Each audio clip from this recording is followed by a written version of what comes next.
Et salut tout le monde, c'est Xav, j'espère que vous allez bien. Alors, je vous fais cette vidéo sur demande d'un pote, en fait, qui souhaitait que je mette sur YouTube les vidéos d'entraînement que je présente en live sur Instagram. Comme vous savez, on est en confinement et pour pas trop prendre du gras sur le bout des fesses, je propose un jour sur deux des séances d'entraînement en live sur mon Instagram à 15h. Un jour sur deux. Seulement, tout le monde n'a pas Instagram. Et bah voilà, il y a certaines personnes qui voulaient en profiter, mais voilà, qui n'ont pas de compte Instagram. Donc, du coup, je mets ça sur YouTube. Donc voilà. Alors, pour vous parler de l'entraînement, j'ai créé deux programmes. Je me suis inspiré de choses qui existaient déjà, bien sûr, hein, mais grosso modo, c'est moi qui les ai agencées. Donc, j'ai deux programmes. Un programme cardio, un programme muscu. Voilà, que j'alterne un jour sur deux. Alors, pour vous en parler un peu plus en profondeur, en gros, c'est une série de 10 exercices, 25 secondes par exercice et 5 secondes de battement entre chaque. Si vous voulez, une fois qu'on a fait les 10 exos, ça fait un cycle. Le but du jeu, c'est de le faire 4 fois, avec 1 minute 30 ou 2 minutes de repos entre chaque. Voilà pour l'idée. Donc, c'est un programme HIIT, hein, c'est du cardio de haute intensité, de courte durée en haute intensité, pardon. Donc clairement, il n'y a pas mieux. Il n'y a pas mieux pour cramer d'un max de calories en un minimum de temps. Ça fait travailler tout le corps. Et là, on est en confinement, mais c'est un programme que vous pouvez très bien faire à la maison, en dehors du confinement, dans la vie de tous les jours, si vous n'avez pas le temps de vous inscrire à une salle de sport, faire du trajet, etc. C'est gratuit, il n'y a pas besoin de matériel et vraiment ça prend pas beaucoup de temps. Là, en gros, le programme fait 25 minutes, une demi-heure, 35 minutes avec l'échauffement et les étirements. Donc vraiment, pour les gens qui disent qu'ils n'ont pas le temps, là vraiment il y a zéro excuse parce que là on crame un max de calories en même pas une heure et vous restez chez vous. Donc vraiment, c'est l'idéal. Alors, on va d'abord commencer par l'échauffement et ensuite je vous expliquerai les exercices. On va faire ça comme ça. Parce que oui, il faut penser à vous échauffer et à vous étirer en fin de séance. Donc, l'échauffement, pour être sûr de rien oublier, on va partir de haut en bas. Alors, je vais me reculer un petit peu. Donc, au début, on commence. Donc, en haut, on va faire la nuque. Donc, on fait des oui, on fait des non, on fait des peut-être et on fait des cercles. Avec une grande amplitude, pas à peine d'aller trop vite dans un sens et dans l'autre. Ok, une fois que la nuque est bien échauffée, on écarte un petit peu les jambes, on écarte les bras et on va chercher loin derrière. Avec le regard qui suit le mouvement, déroule bien la colonne. On fait ça 5-6 fois. Ensuite, on va venir toucher les chevilles alternativement à droite et à gauche. Pareil, en déroulant bien la colonne, en exagérant bien le mouvement, avec le bras qui part vers le haut. Ok. On va passer au genou. Là, on descend, on a fait le tronc, on va passer au genou. On va descendre écarté, remonter serré. Si ça craque, hein, c'est normal. Et ensuite, on va descendre serré, remonter écarté. Ok. Maintenant, on va descendre sur une jambe. On va s'asseoir. On tend une jambe, on plie l'autre, et puis on vient ouvrir la jambe qui est pliée en appuyant dessus avec l'avant-bras, histoire d'échauffer un petit peu tout ça. Donc c'est plus un échauffement articulaire, pas vraiment musculaire. On va pas chercher à monter en température le muscle. C'est vraiment juste pour délier les articulations. Musculairement, vous verrez, les exercices sont assez progressifs en termes d'intensité, donc on va chauffer gentiment. Ok, ensuite on change de jambe. Pareil, même chose, on vient ouvrir. Si vous avez besoin, vous pouvez vous faire les poignets, les coudes. Alors bon, chacun un peu sa méthode, il n'y a pas vraiment de méthode miracle pour faire ça. Les poignets, si vous avez des petites douleurs au niveau quand vous faites les pompes notamment, vous pouvez toujours poser les mains sur le sol et les tourner un petit peu dans tous les sens. Les coudes, bon, on donne des petits coups de moulinette, histoire d'échauffer un petit peu l'articulation. Et là, on a tout fait. On a fait le haut, on a fait le cou, on a fait la colonne, les genoux, bref, on a tout fait.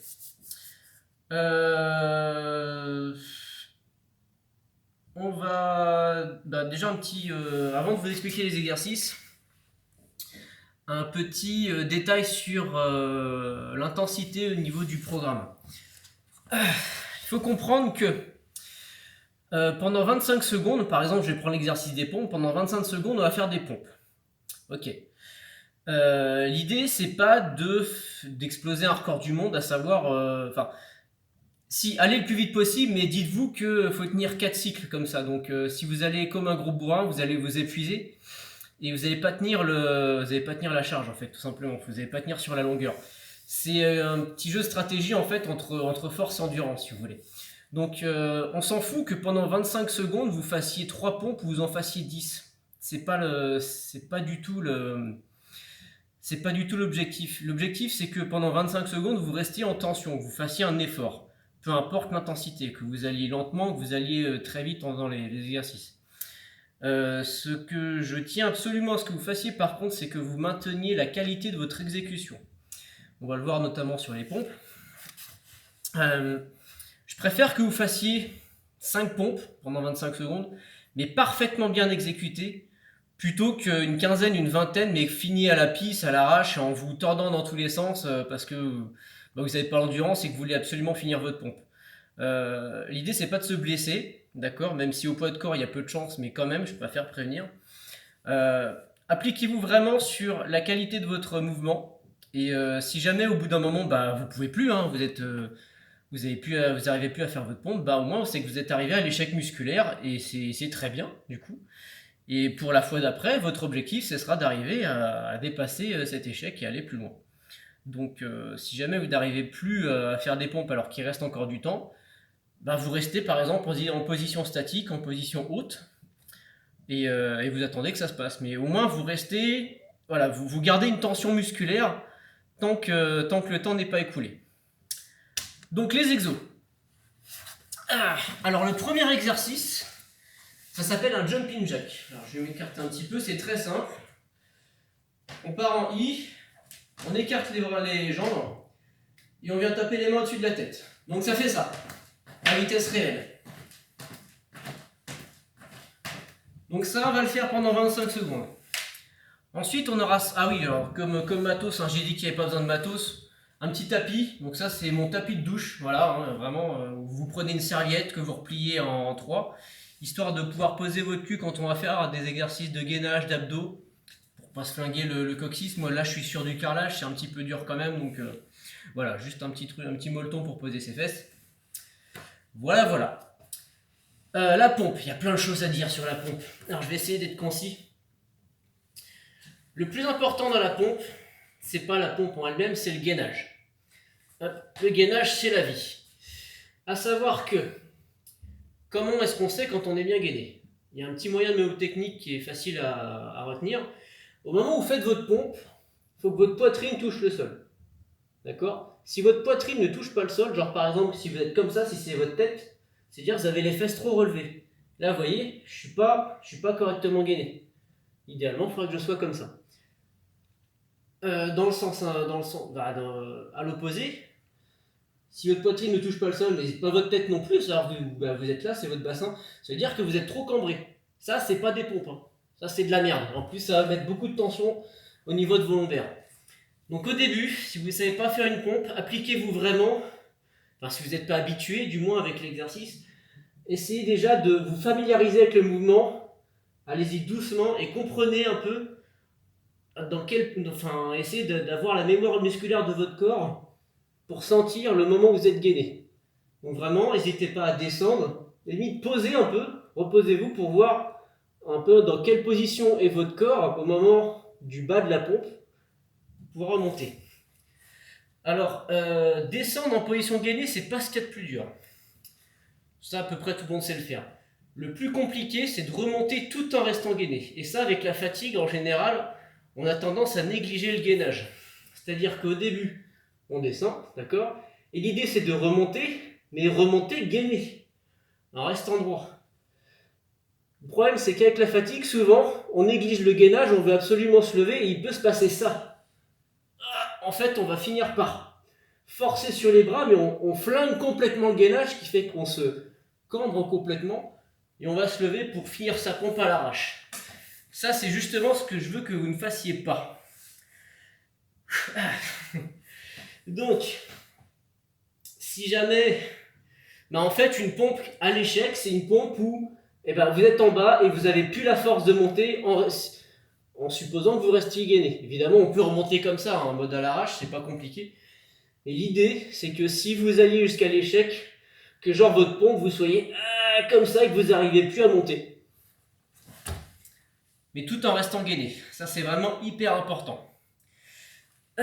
Pour les filles ou pour ceux qui ont un peu plus de mal avec les pompes, il est possible de les faire sur les genoux. Donc là, votre petit tapis va être utile. On pose les genoux sur le tapis, et là, le principe de gainage reste le même. C'est exactement le même mouvement, mais avec un bras de levier qui est plus court. Donc c'est plus facile, au niveau des bras et des pecs, de faire des pompes. Et sinon, le principe est exactement le même. On reste gainé, pareil quand on remonte, on ne se cambre pas comme ça, on ne fait pas tour Eiffel non plus, on reste gainé. Donc l'effort est le même. Le principe est le même, c'est un peu plus facile, et voilà. Ensuite, on va passer sur des fentes sautées. Donc les fentes sautées, pas compliqué, faire une fente, c'est un pied devant, l'autre genou touche ou effleure le sol, n'allez pas vous exploser le genou contre le carrelage non plus. Donc voilà, vous avez une position comme ça, la jambe tout est à 90, en fait là 90, 90, tout posé. On descend, et ensuite on va remonter en sautant et changer de jambe. Comme ça. Donc l'idée c'est de faire ça. Le plus vite possible, enfin du moins vous allez voir un certain rythme. Pareil en conservant la qualité de l'exécution. Ensuite, on va passer sur du gainage. Position de gainage classique, comme ça en général beaucoup de gens la connaissent. Hop. Donc là c'est comme la pompe, on va essayer de bien se concentrer sur la position gainée, ne pas être comme ça, ne pas être comme ça. Essayez de bien sentir. À la limite, je préfère que vous soyez légèrement voûté plutôt que trop cambré. Il y a un cas dans lequel c'est un peu plus gênant que l'autre. Donc voilà, ensuite on tient une position de gainage comme ça pendant 25 secondes. Ensuite, on va faire des mountain climbers. Mountain climber, c'est donc vous mettez en position de pompe, ok, pompe haute, et on va monter les genoux alternativement. On va faire comme ça. Voilà, tout simple. Ensuite, on peut faire des pompes sur les épaules. Alors si vous avez vraiment aucun matos, l'idée c'est de bosser un peu plus les triceps sur cet exercice. Donc vous allez vous mettre comme ça. Donc en fonction de votre souplesse, vous mettez vos mains plus ou moins proches de vos pieds. Alors les pieds écartés, ok. Et l'idée ça va être de faire une pompe en mettant votre front entre vos mains. Comme ça. Vous allez voir, ça va vite vous fumer. Ou alors, variante, si vous avez un petit peu de matos chez vous, genre un canapé et une table basse, hop, mettez vos mains sur le canapé, mettez les pieds sur la table basse, ou une chaise, peu importe, et on descend, et on remonte. Ou alors, une chaise de chaque côté, histoire de ne pas avoir les mains trop derrière. Vous pouvez mettre une chaise de chaque côté, bon ça fait un petit peu d'organisation dans le salon. Vous pouvez mettre une chaise à droite, une chaise à gauche, les pieds devant, et pareil, des dips. En gros c'est les dips, mais ça fait un peu plus bosser les triceps par rapport aux pompes. Ok. Après, on va faire une montée de genoux. Montée de genoux, très simple. On court sur place, mais en montant bien haut les genoux. Montez comme ça.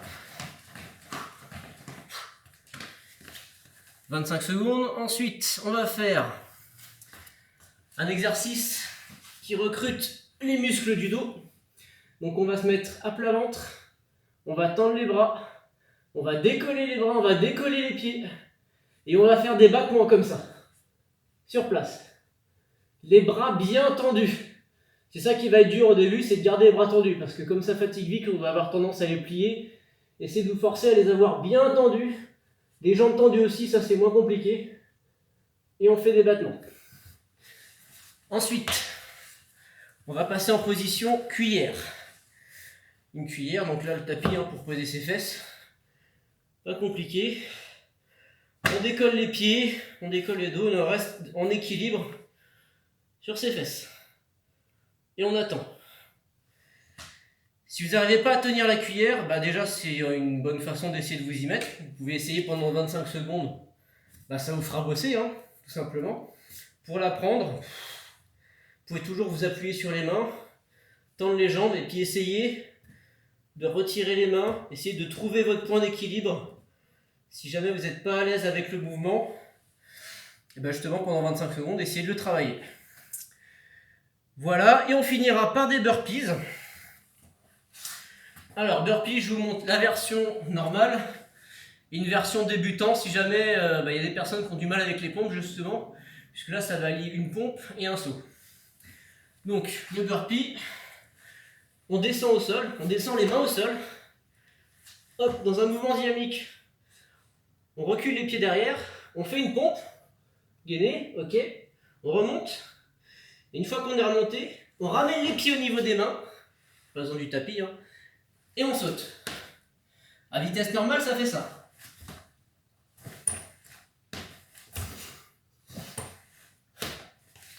Pour les personnes qui ont du mal avec les pompes, effectivement, ça va poser problème. On peut faire le même mouvement, mais sans la pompe en fait. Pas compliqué. Pourquoi je prends ça à chaque fois?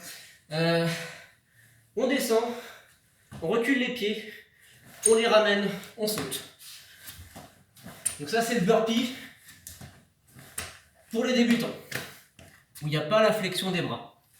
Ce qui vous permet justement d'éviter ce que je vous expliquais tout à l'heure, de cambrer en fait votre pompe en remontant. Et là ça fait 10 exos. Une fois qu'on a fait ces 10 exos, une minute, donc au début, donnez-vous 2 minutes de repos. Et vous recommencez ça 4 fois. Et là, vous êtes bien mort. Et si vous faites ça 4 fois, ça fait 25 minutes d'effort, environ.